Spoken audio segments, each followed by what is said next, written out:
has never been stronger. We share a focus on deepening and diversifying the relationship between our countries so we can continue to grow from strength to strength. Today we have done exactly that across the breadth of our relationship. With new landmark agreements, we are expanding our relationship across defence and security, education, science and technology, and energy security and critical minerals. Prime Minister Modi and I have released a joint declaration on defence and security cooperation to deepen our practical partnership. Australia values India as a top-tier security partner, and the declaration reflects our shared commitment to a peaceful, stable and prosperous Indo-Pacific region. We will boost strategic coordination, increase the complexity of our defence exercises and further build interoperability between our defence forces. We undertake to consult on defence-related developments in the Indo-Pacific that affect our shared interests. In addition, we have endorsed a joint maritime security collaboration roadmap and agreed to a new Australia-India partnership on cyber, critical technologies and supply chains. Today we have welcomed the signature of the Memorandum of Understanding for the Australia-Canada-India Technology and Innovation Partnership, driving trilateral cooperation with our shared partner Canada on critical and emerging technologies. And as we expand our cooperation in science and technology, we have agreed to commission a temporary space tracking terminal on Cocos Keeling Islands, which will support India's landmark Gaganyaan human spaceflight program. Of course, no country has been immune to the economic impacts from the conflict in the Middle East, and as such, the Prime Minister and I have welcomed a joint statement on energy security. This statement recognises the importance of supply chain resilience and accelerating the energy transition, including promoting the uptake of renewable energy resources and the electrification of our energy systems. For too long, we have worked with connected supply chains but disconnected approaches. This action is a step to bridge that divide. Today, we can confirm the signing of the administrative arrangement to enable uranium exports to India for peaceful purposes under the 2015 Australia-India Nuclear Cooperation Agreement. The arrangement facilitates Australian uranium exports to India to help increase the share of non-fossil fuel power capacity, providing an additional market for the Australian resources sector. I'm also pleased to announce that Australia will re-award Perdaman Major Project status for its Project Ceres, helping facilitate the development of Australia's largest urea plant in Karratha, Western Australia. Further, we have confirmed their ongoing cooperation on critical minerals, including a refreshed MOU between Geoscience Australia and Geological Survey of India. Finally, I welcome progress to repatriate the remains of an Australian First Nations ancestor held in the Government Museum of Chennai. The ancestor will be voluntarily and unconditionally repatriated by India to their traditional custodians. In the spirit of friendship, Australia will voluntarily return several items of cultural significance to India previously held in the collections of the National Gallery of Australia and the Art Gallery of New South Wales. Prime Minister Modi, I thank you sincerely, you and your delegation, for your warm engagement. While we are separated by an ocean, we are indeed the closest of friends. Today marks the next era in our partnership as we are reminded that we need to continue our ongoing work. I invite you, Prime Minister, to deliver your remarks.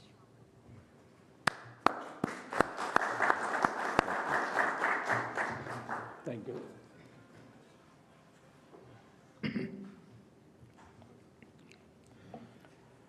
Your Excellency, Prime Minister Albanese, दोनों देशों के delegates, media के साथियों, नमस्कार। Melbourne में मेरे और मेरे डेलीगेशन के शानदार स्वागत और आतिथ्य के लिए मैं अपने मित्र प्रधानमंत्री एल्बेनीज़ का हार्दिक आभार व्यक्त करता हूं।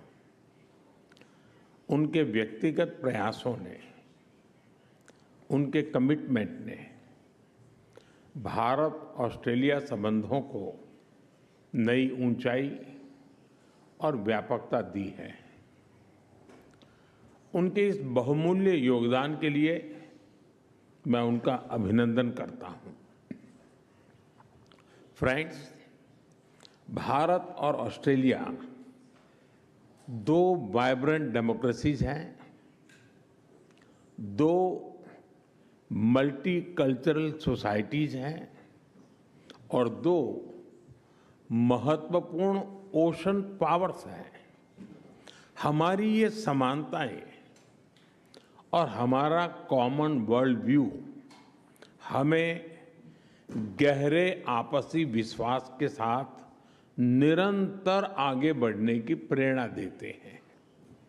हमारी कॉम्प्रिहेंसिव स्ट्रेटेजिक पार्टनरशिप ने पिछले कुछ वर्षों में अभूतपूर्व प्रगति की है और आज तीसरी एनुअल समिट से हमारे सहयोग में कई नए आयाम जुड़े हैं। 2022 में किए गए economic cooperation and trade agreement से हमारे व्यापार और निवेश का दायरा लगातार बढ़ा है। अब हमने कॉम्प्रिहेंसिव इकोनॉमिक कोऑपरेशन एग्रीमेंट यानी सीका पर तेजी से काम करने का निर्णय लिया है, जो दोनों देशों के लिए बैलेंस, एम्बिशियस और विन विन होगा। हम बायलैटरल इन्वेस्टमेंट ट्रीटी पर भी तेजी से आगे बढ़ेंगे। हमारी renewable energy partnership clean energy और क्लाइमेट एक्शन में हमारे प्रयासों को साकार रूप दे रही है। इसके तहत हम इन्वेस्टमेंट, टेक्नोलॉजी ट्रांसफर और इंडस्ट्री टू इंडस्ट्री कोलैबोरेशन पर विशेष बल दे रहे हैं। पीएम सूर्यघर योजना को सपोर्ट करने के लिए हमने मिलकर गुजरात में रूफटॉप सोलर ट्रेनिंग एकेडमी बनाई है। ये एकेडमी अनेक महिलाओं और युवाओं की कैपेसिटी बिल्डिंग में योगदान देगी। न्यूक्लियर एनर्जी के क्षेत्र में आज हमने एक महत्वपूर्ण समझौता किया है। इससे ऑस्ट्रेलिया से भारत को यूरेनियम सप्लाई का मार्ग खुलेगा और हमारे क्लीन एनर्जी के उद्देश्यों को नई ताकत मिलेगी। क्रिटिकल मिनरल्स में हमारा सहयोग हमारी स्ट्रेटेजिक सिक्योरिटी और क्लीन एनर्जी ट्रांजिशन के लिए महत्वपूर्ण है। इसी सोच के साथ आज हमने Australia India partnership on cyber, critical technologies and supply chains यानी एआई पैक्ट की पहल ली है।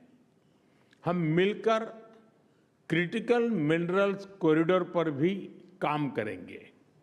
साथियों, इंडो पैसिफिक केवल दो महासागरों का संगम नहीं है, यह भारत और ऑस्ट्रेलिया जैसे लाइक माइंडेड डेमोक्रेसीज के शेयर्ड एस्पिरेशंस का भी प्रतीक है।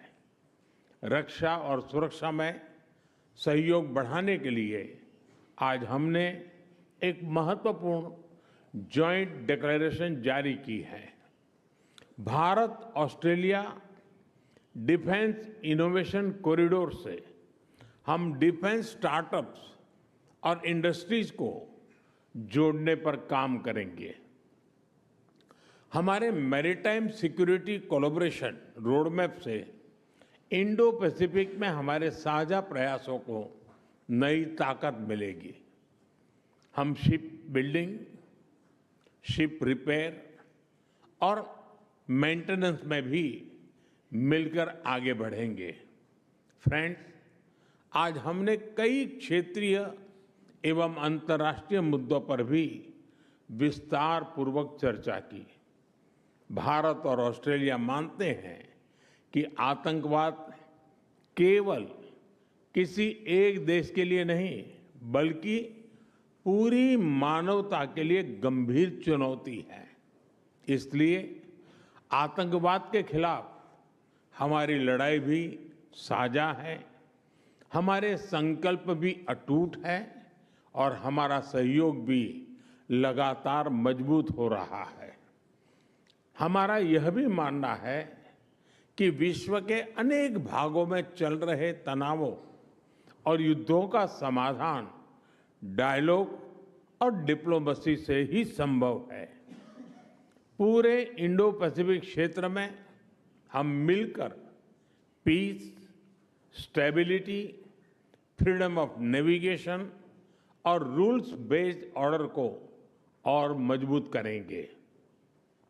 फ्रेंड्स, हमारे संबंधों की सबसे विशिष्ट ताकत हमारे पीपल टू पीपल टाइज है। भारतीय मूल के लोग ऑस्ट्रेलिया के आर्थिक और सामाजिक जीवन में सकारात्मक योगदान दे रहे हैं।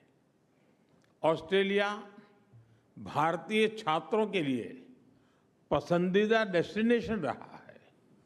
भारत में ऑस्ट्रेलियन यूनिवर्सिटीज के कैंपस खुलने से हमारी नॉलेज पार्टनरशिप में नया अध्याय जुड़ा है।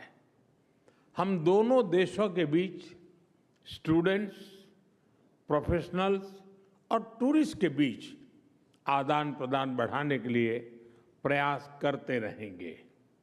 साथियों, आज जब हम दुनिया की स्पोर्टिंग कैपिटल मेलबर्न में है, तो स्पोर्ट्स की बात न करना वैसा ही होगा जैसे क्रिकेट में टॉस के बाद मैच ही शुरू न करना। क्रिकेट भारत और ऑस्ट्रेलिया के रिश्तों की अपनी डिप्लोमेटिक लैंग्वेज है। इसलिए हमारी मीटिंग्स भी क्रिकेट जैसी लगती है। एजेंडा वनडे जैसा फोकस है। डिसीजन T20 जितने तेज है और पार्टनरशिप टेस्ट मैच जितनी लंबी और गहरी। आने वाले वर्षों में दोनों देशों में ओलंपिक्स और कॉमनवेल्थ गेम्स जैसे बड़े स्पोर्टिंग इवेंट्स आयोजित किए जाएंगे। इससे हमारा खेल सहयोग तो बढ़ेगा ही, स्पोर्ट्स इंफ्रास्ट्रक्चर में निवेश की भी अनेक संभावनाएं बनेगी। फ्रेंड्स, आज की हमारी चर्चा का भाव स्पष्ट रहा है। भारत और ऑस्ट्रेलिया की पार्टनरशिप केवल वर्तमान की नहीं, भविष्य की पार्टनरशिप भी है। हम हमारे साझा विजन पर मिलकर आगे बढ़ते रहेंगे। प्राइम मिनिस्टर एल्बेनीज़ी, आपकी मित्रता, आपकी प्रतिबद्धता और आज की सार्थक चर्चा के लिए मैं एक बार फिर आपका आभार व्यक्त करता हूं। मुझे और 140 करोड़ भारतवासियों को जल्द से जल्द भारत में एक बार फिर आपका स्वागत करने में खुशी होगी। बहुत बहुत धन्यवाद।